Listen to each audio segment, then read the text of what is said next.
An obese 18-year-old was sold to the prince by her father, but he had shocking plans. In a world where daughters can be traded like coin, a young woman is dragged in shame to a glittering palace. The nobles laugh at her size, the church bells toll, and her own kin call her worthless. But when the prince steps forward, he silences the jeers with a single command: she was not bought as a mistress, but for something far more dangerous. Behind the velvet curtains of court, secrets whisper, a forged contract, a scheming rival, and a father's betrayal that could ruin everything. As the ballroom gasps and the council sharpens its knives, one question thunders louder than the hooves on the cobbled streets: will love and truth save her? Or will power and lies destroy her? Drop a comment below and share which part of the world you're tuning in from today. If you enjoy stories like this, don't forget to subscribe for more by the flickering hearth. Rosamond sat with her younger siblings, Peter and Mary, teaching them to mend their worn stockings. The warm firelight cast dancing shadows on the wooden floor as she guided their small hands with the needle and thread. "Like this," she said softly, showing Mary how to make tiny, neat stitches. Gentle but firm. The peaceful moment shattered as the front door flew open with a bang. Their father stormed in, his face red with rage, crumpled papers clutched in his trembling fist. "Ruined," he shouted, making the children jump. "That cursed moneylender will have everything." Rosamond's mother appeared from the kitchen, wiping her hands on her apron. "What has happened, husband?" He rounded on Rosamond, pointing an accusing finger. You're the cause of this, too large to attract a proper suitor, eating us out of house and home while bringing nothing in return." His words cut deep, though Rosamond had heard them many times before. "But father, I help with the younger ones. And my embroidery brings in some coin," she protested quietly, trying to keep her voice steady. "Silence," he roared. "I've found a solution to both our problems. Prince Leopold has need of servants at the palace, and he's offered good coin for your service." He smiled coldly. "The contract is already signed." Mother's face went white. "You cannot mean to sell our daughter," she whispered, tears welling in her eyes. "'Tis already done," father declared. The prince's carriage arrives at dawn to collect her. "Pack your things, girl. You leave tomorrow." Mary began to cry, clinging to Rosamond's skirts. "You can't go, sister. Who will teach me my letters?" That night, in the small bedroom she shared with her sisters, Rosamond knelt beside her narrow bed. The single candle she'd been allowed cast a weak light as she pressed her hands together in prayer. "Dear Lord," she whispered, "grant me strength to face whatever awaits. Let me keep my dignity, though my heart breaks." A tear rolled down her cheek, but she brushed it away. She would not let them see her cry. The night passed too quickly. In the gray light of dawn, Rosamond stood in the courtyard, clutching her single trunk of belongings. Her mother embraced her silently, tears streaming down her face. The younger children clung to her skirts until father sharply called them away. A merchant's carriage waited, nothing like the fine coaches she'd seen passing through town. The wooden wheels were caked with mud, the horse thin and weary. This would be her transport to her new life. "In you go," father said roughly, not meeting her eyes as he helped her up. The carriage lurched forward, and Rosamond watched through the small window as her home disappeared behind her. The road stretched ahead, rutted and muddy, leading to an uncertain future at the prince's palace. Her heart felt as heavy as the iron-bound trunk at her feet as the familiar streets of her childhood faded into the morning mist. After 3 long days of travel, the merchant's carriage finally crested the last hill. Rosamond's body ached from the constant jolting over rough roads through dense forests and sleepy villages. But all discomfort faded as she caught her first glimpse of Augustenburg Palace rising majestically before her. Golden spires pierced the morning clouds, their weather vanes glinting in the sun. Marble walls stretched wide across manicured gardens, and countless windows sparkled like diamonds. The sight stole her breath away. Rosamond glanced down at her plain woolen gown, now wrinkled from travel. She smoothed the fabric with trembling hands, painfully aware of every worn thread and mended seam. The merchant driver called back through the window, "Welcome to Alstenburg, miss. Fine sight, ain't it?" The carriage rattled through the town's cobbled streets, past prosperous shops and well-dressed townspeople who turned to stare at the dusty vehicle. Finally, they passed through the palace gates, where uniformed guards directed them to a side entrance. 2 court attendants waited on the steps, a man and woman dressed in rich livery. Their eyes swept over Rosamond as she climbed down from the carriage, taking in her travel-stained clothes and sturdy figure. The woman's lip curled slightly. "This is the merchant's daughter," the male attendant asked, consulting a paper. "Follow us." As they led her through gilded corridors, Rosamond heard the whispers that followed in their wake. Ladies in elaborate gowns turned to murmur behind their fans. "Good heavens, look at the size of her. Is this truly the prince's new companion? What could His Highness be thinking?" Heat flooded Rosamond's cheeks, but she kept her chin high and her step steady, though her heart pounded beneath her bodice. The attendants brought her to a set of towering doors where a court herald waited. "The prince holds formal reception now," the female attendant said with a smirk. "You'll be presented immediately." The herald threw open the doors, and Rosamond found herself facing a vast chamber filled with nobility. Hundreds of eyes turned to stare as her name was called out. At the far end, seated on an ornate chair, sat Prince Leopold himself. He was younger than she'd expected, with intelligent eyes and an air of quiet authority. As Rosamond approached and sank into a deep curtsy, titters of laughter echoed through the chamber. She kept her gaze lowered, praying her trembling wasn't visible. "Rise," Prince Leopold commanded. His voice was clear and firm. The laughter died instantly. Rosamond straightened, daring to meet his gaze. To her surprise, his eyes held no mockery, only keen interest as he studied her face. "We understand you are skilled in languages and letters," he said. "Your father spoke of your education." "Yes, Your Highness," Rosamond replied softly. "My mother taught me Latin, French, and German before she fell ill." Murmurs of surprise rippled through the court. The prince leaned forward slightly. "And you enjoy scholarly pursuits?" "Very much, Your Highness. Books have been my greatest comfort and joy." A slight smile touched his lips. "Then we have chosen well." He rose, addressing the court.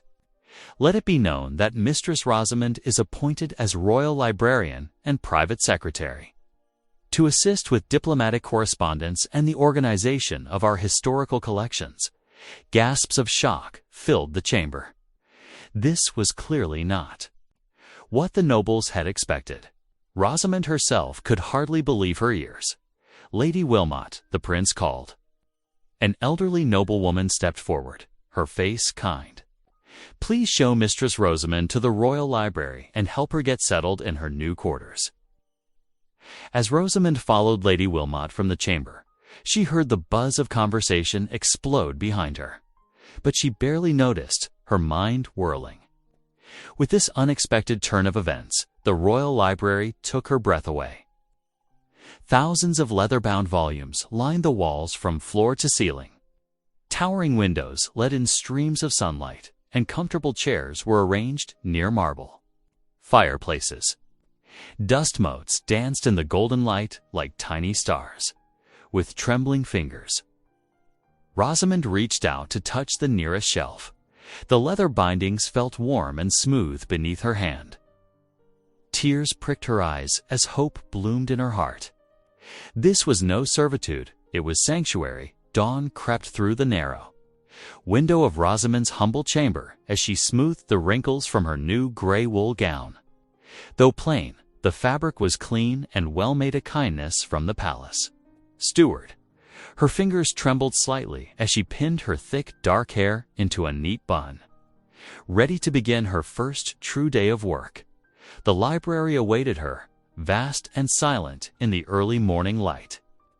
Dust motes danced in the pale sunbeams that filtered through tall windows as Rosamond ran her fingertips reverently along the spines of ancient manuscripts. The task before her seemed enormous. Hundreds of volumes needed sorting and cataloging, but the peaceful solitude calmed her racing heart.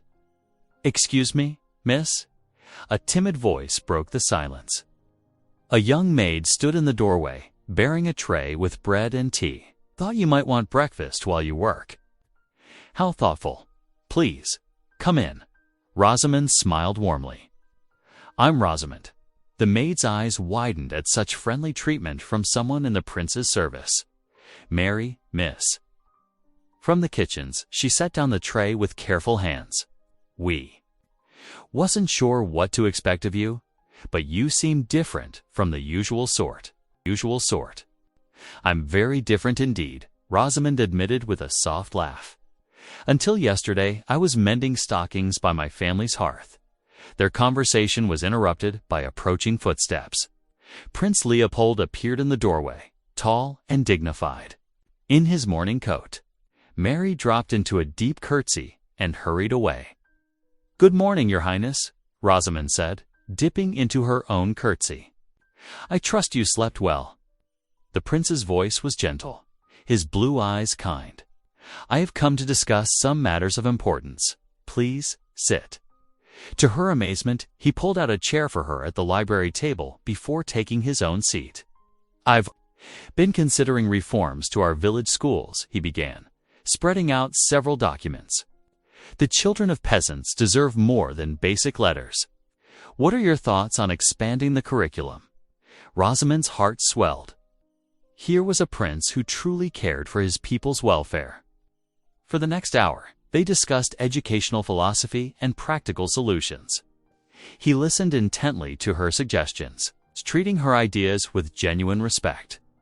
Later that afternoon, Mary found Rosamond again in a quiet corner of the library. "Miss, I must warn you," she whispered urgently. Lady Adelaide was in the kitchens, earlier, asking questions about you. She's had her eye on marrying the prince these past 2 years. She won't take kindly to any woman who catches his attention. Rosamond's stomach tightened. "But surely she doesn't see me as a threat.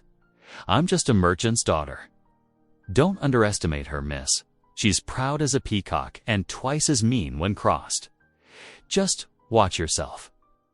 As if the warning about Lady Adelaide wasn't troubling enough, more disturbing news arrived with the evening.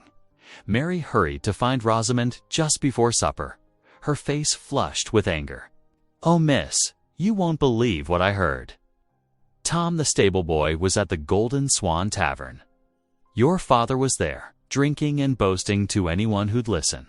Said he'd arranged everything perfectly, that you'd fail so spectacularly at court that the prince would have to dismiss you in shame. He's already spending coin he expects to get from some scheme around your disgrace." Rosamond's hands trembled as she gripped the edge of her desk, her own father plotting her downfall. Though his cruelty shouldn't surprise her anymore, the betrayal cut deep. That night, Rosamond knelt beside her narrow bed, hands clasped in prayer. "Dear Lord," she whispered, "grant me the strength to face whatever trials await. Help me prove my worth through honest work and kindness, no matter what schemes others may devise." Unknown to her, a shadow lingered in the corridor outside her chamber. Lady Adelaide's elegant silhouette paused, head tilted as she listened to the earnest prayer. Her perfect lips curved into a cruel smile as she glided away, her silk skirts whispering against the stone floor. In her chambers, she would begin writing letters to certain influential courtiers, spreading carefully crafted rumors about the merchant's daughter who dared rise above her station. The grand ballroom blazed with 100 beeswax candles, their light catching on silk gowns and jeweled masks. Rosamond stood quietly beside the wall, her plain blue dress marking her as different from the peacock display of court fashion. After weeks of organizing the prince's correspondence and managing his library, she had grown comfortable in her daily duties. But tonight was different. Tonight was the winter ball, where every noble family paraded their daughters before Prince Leopold, hoping to catch his eye. "Look at her," a sharp voice carried across the polished floor. "Such a great lump in that sad little dress." Lady Adelaide's friends tittered behind their painted fans. Rosamond's cheeks burned, but she kept her chin high, remembering her mother's words about dignity being worth more than diamonds. Her fingers clutched the small notebook where she kept track of the prince's social obligations. Being his secretary gave her purpose, even if it meant enduring nights like this. The orchestra struck up a lively minuet. Couples swirled across the floor in practice steps, their shadows dancing on marble walls. Rosamond watched as one young lady after another was presented to the prince, each one more beautiful than the last. He bowed politely to each, but she noticed the distant look in his eyes, the same look he wore during tedious court ceremonies. Then something extraordinary happened. Prince Leopold excused himself from a cluster of admirers and began walking directly across the ballroom. Whispers followed his path like ripples in a pond.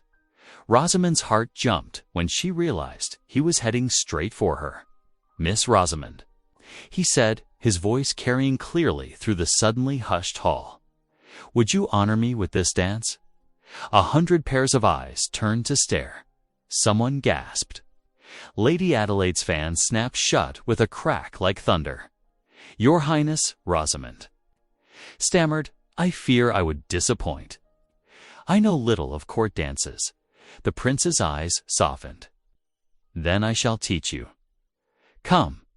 He held out his hand, and after a moment's hesitation, she placed her trembling fingers in his. As he led her to the center of the floor, she heard the rustle of shock pass through the watching crowds. "Small steps," he murmured, placing one hand properly at her waist. "Follow my lead, just as you follow the flow of language in those Greek texts we discussed yesterday." At first, Rosamond stumbled, her feet refusing to find the rhythm. But the prince guided her patiently, his strong hands steady and sure. Gradually, she found her footing, and the music seemed to lift her steps. "There," he said softly. "You see, you dance as naturally as you translate Latin." The candlelight caught the gold threads in his formal jacket, and Rosamond saw something in his eyes she had never dared to name before. Not pity or amusement, but genuine warmth. They turned together, and for a moment the staring faces around them blurred away. "The other ladies are far more graceful," she said quietly. "The other ladies," he replied, "cannot discuss Aristotle's views on justice while dancing. Nor do they show kindness to every servant they meet, as you do." The dance ended too soon. The prince bowed over her hand, his lips barely brushing her knuckles in a gesture that sent fresh waves of whispers through the watching crowd. Some faces showed scandal, others a reluctant admiration. Lady Adelaide's expression could have curdled milk. Back in her chamber that night, Rosamond's hands still tingled where the prince had held them. She touched her fingers to her cheek, feeling the warmth there. For the first time since arriving at court, she felt something beyond mere acceptance. She felt cherished, valued for who she was rather than what she appeared to be. Sitting at her small writing desk, she noticed her reflection in the mirror, the same full figure, the same plain features, but something had changed. There was a light in her eyes that hadn't been there before, a glow that came from being seen, truly seen, by someone who looked past the surface to the soul beneath. Her heart trembled with joy as she prepared for bed, the memory of the dance playing over and over in her mind. Like a precious melody, the morning sun crept through the study's tall windows. But Prince Leopold preferred working by candlelight. Rosamond sat at the corner of his massive oak desk, her quill moving steadily across cream-colored paper as she helped draft his letters. The candles cast a warm glow over their work, making the moment feel intimate and protected from the wider world of court intrigue. "Read back the section about the widow's pension, if you please," Leopold said, his voice gentle in the quiet room. He stood by the hearth, one hand resting on the mantel as he gazed into the flames. Rosamond cleared her throat softly. "Furthermore, we propose that any widow, regardless of station, shall retain 1/3 of her husband's estate, superseding all prior claims by his family members. Is that clear enough, Your Highness?" "Perfect." He turned to face her, his expression earnest. "Do you know why this matters so much to me? I imagine it would prevent many women from falling into poverty, my lord." Leopold crossed to his desk and settled into his chair. "Indeed. But there is more." He picked up a small portrait from his desk, turning it so Rosamond could see. "My mother was born a merchant's daughter. When my grandfather died, my father's family tried to cast her out with nothing. Only my father's intervention saved her from destitution." Rosamond's hands trembled slightly as she set down her quill. "I had not known the princess consort was of common birth. The court prefers to forget." His smile was wry. "Just as they prefer to forget that worth lies in character, not circumstance of birth." His eyes met hers with meaning that made her heart flutter. "Last night," he continued, "watching you dance with such grace, despite their cruel whispers, it reminded me of my mother's courage when she first came to court." Rosamond looked down at her ink-stained fingers. "You are too kind, Your Highness. I fear I was rather clumsy." "You were honest," he said firmly. "Every step, every gesture was true. Unlike the painted peacocks who fill my court with false flattery and hollow smiles." He stood and began to pace. "Do you know how refreshing it is to have someone near who speaks truth instead of what they think I wish to hear? I would never presume to. Precisely."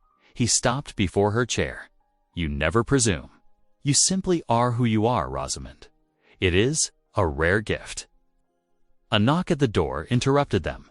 A servant entered with fresh candles and a pot of tea, bowing deeply to them both. Rosamond noticed how the young maid's manner had changed. Where once there had been barely concealed disdain, now there was something like respect in her curtsy. Throughout the day, Rosamond observed similar shifts in the household staff's behavior. The chambermaid who cleaned her small room smiled warmly. The footman held doors with particular deference. The cook pressed an extra pastry into her hands at midday, saying, "For our young miss who works so hard with His Highness." As evening approached, Rosamond finished organizing the day's correspondence in the library. Most of the castle had grown quiet, but she lingered by the great fireplace, watching the flames dance just as she had danced the night before. For the first time since arriving at court, she allowed herself to dream. Not of riches or titles, such things seemed hollow compared to the warmth in Leopold's eyes when he spoke of truth and courage. She dared to imagine being valued, being seen for who she truly was, being loved. The fire crackled softly, and Rosamond pressed one hand to her heart, feeling it beat with newfound hope. Perhaps there was a place for her here after all, not despite who she was, but because of it. The autumn morning sparkled with frost as Rosamond crossed the palace courtyard, her arms laden with freshly copied manuscripts. The clip of her shoes on cobblestones echoed against stone walls, matched by the flutter of pigeons taking wing from the bell tower. As she passed, a cluster of courtiers gathered near the fountain. Their animated chatter died to hushed whispers. Seen her in his study at all hours. Must be some manner of witch's craft. Her mother knew things no proper Christian woman should. Rosamond's steps faltered, but she kept her chin high. The leather-bound books pressed against her chest seemed to give her strength, like armor against their cruel words. Still, her cheeks burned as more whispers followed her path across the yard. Lady Adelaide's voice carried clearly from the center. Of the group, each word precise as a dagger. My dear friends, we must consider the prince's safety. Village healers often pass their dark arts to their daughters. Who knows what herbs or charms this girl might have used? Rosamond's throat tightened. Her mother had indeed known herbs to ease fevers and soothe colicky babies. But she had been a gentle soul who attended church faithfully until her death. These twisted accusations made mockery of her memory. Before Rosamond could reach the sanctuary of the palace doors, a commotion arose at the courtyard gates. Her heart sank as she recognized her father's voice, loud and demanding. He had traded his merchant's worn wool for fine borrowed silks that ill-suited his ruddy face. Make way. Make way for Baron Eckhart's business with the royal council. Crowd parted as her father strutted through, followed by a tall man whose rich black velvet clothes seemed to absorb the morning light. Baron Eckhart's face was hard as granite, his eyes cold as he surveyed the courtyard like a man appraising livestock. When his gaze fell on Rosamond, his thin lips curved in a smile that made her shudder. There she is, my promised bride. The Baron's voice carried across the yard. Gasps and murmurs rippled through the gathered nobles. What nonsense is this? Rosamond's voice shook despite her effort to sound firm. Her father flourished a document, its seal gleaming red in the pale sunlight. A binding contract of marriage, signed these 3 years past. The Baron has been most patient, waiting for you to come of age. He smiled, showing too many teeth. But now he means to claim his rights. Rosamond's world tilted. She knew with bone-deep certainty that no such contract existed. There it was, official and damning in her father's hands. The manuscript slipped from her grip, scattering. Across the frosty cobblestones, Lady Adelaide glided forward, her green silk skirts whispering. How shocking! To think she would attempt to rise above her station while already promised to another. She turned to the gathered crowd. One might almost call it bewitchment. The word hung in the air like poison. Servants who had begun to warm to Rosamond now crossed themselves and hurried past. Even the guards shifted uncomfortably, their eyes avoiding hers. By midday, the palace hummed with scandal. Rosamond was summoned to the council chamber, where grave-faced men in heavy robes examined the marriage contract through jeweled magnifying glasses. Prince Leopold stood by a window, his back rigid with tension as he was urged to consider the kingdom's reputation. Until this matter is properly investigated, intoned the chief minister. Propriety demands some distance between His Highness and the girl. The woman, Baron Eckhart corrected silkily, who is lawfully promised to me. As the sun set, Rosamond made her way to evening prayers. The chapel's stone walls glowed with candlelight, but offered no warmth. The wooden pews creaked as nobles shifted away from her approaching figure. She stood alone in her usual place. Head bowed but unbowed. The priest's Latin chants filled the vaulted ceiling while hostile eyes bore into her back. Yet Rosamond's prayers rose clear and steady in her heart, not for rescue or vindication, but for strength to face whatever came with the same quiet dignity her mother had taught her. Around her, the nobles whispered and glared, but she remained still, a solitary figure in the flickering light. The next morning dawned gray and cheerless. Rosamond's hands trembled as 2 palace guards escorted her to the Grand Council chamber. The vast room felt cold despite the blazing hearths, its marble floors and towering columns casting long shadows in the early light. The council members sat in their carved chairs, their faces stern above starched ruffs and velvet robes. Prince Leopold occupied the center seat, his expression carefully neutral, though Rosamond noticed the tension in his jaw. To his right, Lady Adelaide perched like a cat about to pounce, her painted lips curved in a slight smile, and there, standing before the council with an air of wounded dignity, was Rosamond's father. "My lords," her father began, his voice thick with false grief. "It pains me deeply to bring such matters before this noble assembly, but honor demands truth." He pulled a folded document from his coat. "My daughter has broken a sacred contract." Of marriage, Rosamond's heart pounded. "Father, there was never any contract. You know this to be false." The council secretary stepped forward, unfolding the document with careful hands. "A marriage contract," he announced, "between the Lady Rosamond and Baron Friedrich von Eckart, signed and sealed 3 months past."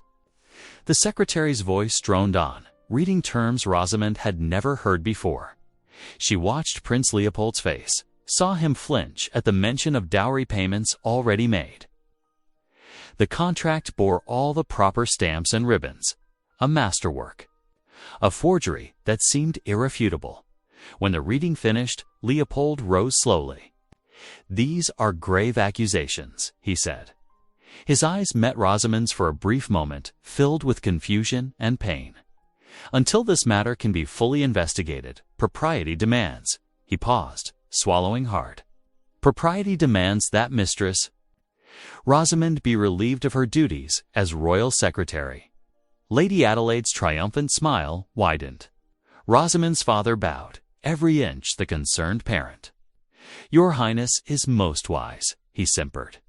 "She will be housed in the East Wing guest chambers," Leopold continued, "and treated with all courtesy until this matter is resolved." His voice softened slightly. "I trust this arrangement will satisfy honor without resorting to harsher measures." 2. Ladies-in-waiting stepped forward to escort Rosamond from the chamber. As she turned to go, she caught one last glimpse of Leopold. His hands were clenched at his sides, his shoulders rigid with barely contained emotion. The guest chamber was beautiful, with tapestried walls and a view of the palace gardens, but Rosamond felt its true nature, a gilded cage. She spent that first day writing letters, pouring out her protest and innocence onto page after page. But when she tried to send them through the servants, each note was intercepted and returned unopened. Lady Adelaide's influence reached far. It seemed as evening approached, Rosamond sat at the delicate writing desk, watching her last candle burn low. The words would not come easily now, but she knew she must try one more time. Taking fresh paper, she began to write to Leopold himself. "Your Highness," she wrote, then crossed it out. "My dearest friend." She began again, letting her heart guide her pen. She wrote of their shared dreams for the kingdom, of quiet moments in the library discussing justice and mercy. She reminded him that true nobility lay not in titles or contracts, but in the character of one's heart. "You taught me this yourself," she wrote, "when you saw worth in a merchant's daughter who loved books and truth more than power. I have never broken faith with you or anyone. The contract is false, but my heart's truth is real." Tears spotted the page as she signed her name. Folding the letter carefully, she slipped it between the pages of her mother's Bible. She would find a way to place it in Leopold's hands, somehow. Until then, she would hold fast to dignity and truth, no matter what schemes rose against her. The candle guttered in its holder, casting wavering shadows on the walls of her comfortable prison. Rosamond touched the Bible's worn leather cover, drawing strength from its familiar feel. Tomorrow would bring new challenges, but tonight she had spoken her heart's truth. She had to believe that would be enough. 3 days passed like an eternity in Rosamond's gilded prison. The chamber, though luxuriously appointed with tapestries and soft furnishings, felt more confining with each passing hour. She spent her time in prayer, watching the shadows creep across the floor as servants brought meals she could barely touch. On the 3rd morning, just as the first pink light of dawn crept through her window, Rosamond heard a soft scratching at her door. Her heart leaped when she recognized the friendly face of the kitchen maid peeking through. The young woman slipped inside, her rough apron bulging with concealed bread rolls. "Miss," the maid whispered, glancing nervously at the door. "I brought you something more filling than those fancy tarts they serve you." And she hesitated, then reached deeper into her apron. "I can get your letter to His Highness." Rosamond's hands shook as she retrieved the carefully folded paper from her Bible. "Dear friend, I cannot thank you enough. But the risk, never you mind about that." The maid cut in, tucking the letter safely away. "The nobles may not see us servants, but we see everything. We know you're good and true, Miss Cheeve." After the maid slipped away, Rosamond pressed her hands together in desperate prayer. Everything now depended on her words reaching Prince Leopold's heart. In his private study that same morning, Prince Leopold sat at his massive oak desk, official documents scattered before him untouched. The letter, delivered by a kitchen boy who claimed to be returning a dropped handkerchief, lay open in his hands. As he read Rosamond's elegant script, emotion overcame his usual royal composure. "My dearest Prince," she had written, "I write not to plead for favor or position, but only for truth.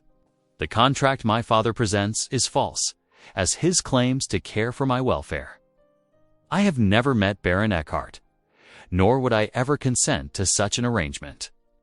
My heart and loyalty remain true, both to you and to the principles of honest service you have taught me." Tears filled Leopold's eyes as he read her account of her father's growing gambling debts, his desperate schemes, and her own unwavering faith in justice. The prince knew then that he had been right about her from the start. Her nobility came not from birth, but from character, rising with determination. He summoned his most trusted advisers. "Begin a quiet investigation," he commanded. Question: Everyone who had contact with the merchant in the weeks before he presented this contract said find the scribe who prepared the document. Over the next several hours, a web of evidence emerged. A tavern keeper recalled the merchant meeting with a notorious document forger. Two scribes identified the handwriting as belonging to this same criminal. Most damning of all, when questioned under the prince's stern gaze, the forger himself broke down and confessed. "The merchant paid me 50 gold pieces," the man admitted, trembling. "He said his daughter had ideas above her station. He wanted to teach her humility by forcing her marriage to the baron." Leopold's jaw tightened as he listened to each new piece of evidence. The betrayal ran deeper than he had imagined. Not just Rosamond's father, but members of his own court had conspired in this plot. As evening approached, Prince Leopold stood at his study window, watching the sun sink behind the palace spires. His decision was made. Tomorrow would bring the regular court assembly, where all nobles gathered to hear proclamations and settle disputes. There, before all witnesses, he would reveal the truth and see justice done. He picked up Rosamond's letter once more, rereading her words about nobility of spirit. A small smile touched his lips as he imagined the look on Lady Adelaide's face when her schemes crumbled to dust. More importantly, he pictured Rosamond's quiet strength as she would be vindicated before the entire court. "Your Highness," his secretary ventured, "shall I prepare the usual announcements for tomorrow's assembly?" "Yes," Leopold replied, carefully folding Rosamond's letter and placing it in his coat, close to his heart. "But leave room for additional proclamations. Tomorrow's assembly will be one the court shall never forget." The grand hall of Augustenberg Palace hummed with tension as nobles, clergy, and servants gathered for the weekly audience. Sunlight streamed through tall windows, catching on jeweled pins and silken ribbons. The assembled crowd parted like water. As the guards led Rosamond forward, her simple gray wool dress a stark contrast to the sea of colored silks around her. She held her head high despite her trembling hands. 3 days of confinement had left her pale but unbroken. The whispers that had once cut like knives now seemed to fade against the steady beating of her heart. Prince Leopold stood at the front of the hall, his bearing regal in deep blue velvet trimmed with silver. But it was the fire in his eyes, not his fine clothes, that commanded attention. Behind him, the royal council sat in their carved chairs, faces grave. "My lords and ladies," the prince's voice rang clear through the hall. "We gather to right a grievous wrong." He gestured to a clerk who carried forward a leather folder. "I hold here sworn testimonies from multiple witnesses." The clerk began reading. First came the confession of a disgraced scribe who admitted to forging the marriage contract for coin. Then statements from 3 tavern keepers who had overheard Rosamond's father boasting of his scheme while in his cups. Finally, the damning words of Lady Adelaide's own maid, revealing her mistress's plot to destroy the merchant's daughter. With each revelation, the crowd's murmurs grew louder. Rosamond's father, who had been preening near the front, now seemed to shrink into himself. His face turned ashen as the prince fixed him with a steel-hard gaze. "For these crimes of forgery and false witness," Leopold declared, "you are hereby stripped of all trading rights and banished from our realm." The guards moved swiftly, taking the merchant's arms. As they led him away, he did not dare look at his daughter. Lady Adelaide, resplendent in crimson silk, suddenly swayed on her feet. "This cannot be," she cried, her face contorted with rage. "That common creature has bewitched you all." But even as the words left her lips, her eyes rolled back and she collapsed in a heap of expensive fabric, her schemes lying in ruins around her like her skirts. As her ladies rushed to fan her, "Prince." Leopold descended the dais steps. The assembled court held its breath. He moved with purpose toward Rosamond, his boots echoing on the marble floor. When this woman's father sold her services to the crown, he spoke, his voice carrying to every corner. He thought to profit from what he saw as damaged goods. Leopold's eyes softened as they met Rosamond's. But he was blind to the true treasure in his keeping. She has proven herself the jewel of this kingdom in learning, in dignity, and in the nobility of her heart. Gasps rippled through the hall as the prince, heir to the realm, lowered himself to one knee before her. Rosamond's eyes widened, her hand flying to her throat. "My Lady Rosamond," he said, taking her trembling hand in his, "I ask not as your prince, but as a man who has found his heart's match. Will you consent to be my wife?" The hall fell so silent that the twitter of birds could be heard through the windows. Tears spilled down Rosamond's cheeks, but her voice was clear and steady. "Yes, my prince. With all my heart, yes." Joy transformed Leopold's face as he rose, drawing her close. The hall erupted in applause, first from the servants who had known Rosamond's kindness, then spreading reluctantly through the nobles until it thundered against the vaulted ceiling. One by one, the courtiers came forward too, bow and curtsy to their future princess. Some faces showed genuine pleasure, others barely concealed resentment, but all bent their knees. Through the windows came the sound of church bells pealing across the city, carrying the news of love triumphant over prejudice and plots. At the very back of the hall, the kitchen maid who had helped deliver Rosamond's letter beamed with pride, her eyes shining with happy tears. For she knew, as did all the servants, that their beloved library maid would make the finest princess the kingdom had ever known, not because of her birth, but because of the true nobility that lived in her gentle heart. The cathedral bells of Alstenburg rang joyously across the city as crowds thronged the cobbled streets, straining for a glimpse of their beloved Rosamond. Inside the ancient stone walls, hundreds of candles cast a warm glow over the gathered nobility and common folk alike. The archbishop stood waiting at the altar, his ceremonial robes gleaming with golden thread. When the great doors swung open, a collective gasp rippled through the assembly. There stood Rosamond, transformed but unchanged in her essence. Her bridal gown of ivory silk floated like morning mist around her. Yet it was her face that captured all eyes radiant with an inner, light that no fine fabric could match. At her side walked Prince Leopold, his usually stern features softened with tender pride. Tender pride. "She looks like an angel," whispered a merchant's daughter to her mother, clutching a posy of wildflowers. Together they walked down the long aisle, past rows of nobles who had once scorned her. Now these same lords and ladies bowed their heads, humbled by the triumph of true worth over mere birth. Servants who had become her friends dabbed tears from their eyes, remembering her kindness in darker days. Before the altar, the archbishop raised his hands for silence. His stern face had gentled as he looked upon the couple. "My children," he intoned, his deep voice carrying to the farthest corners of the cathedral, "we gathered to witness a union blessed not only by royal decree, but by God's own hand." The traditional words of blessing flowed. But then the archbishop departed from custom. "In Rosamond," he declared, "we see proof that nobility dwells not in titles alone, but in the heart's true virtue. And in Prince Leopold, we witness wisdom that recognizes worth beyond worldly rank." As they exchanged their vows, Rosamond's voice rang clear and steady, while Leopold's trembled slightly with emotion.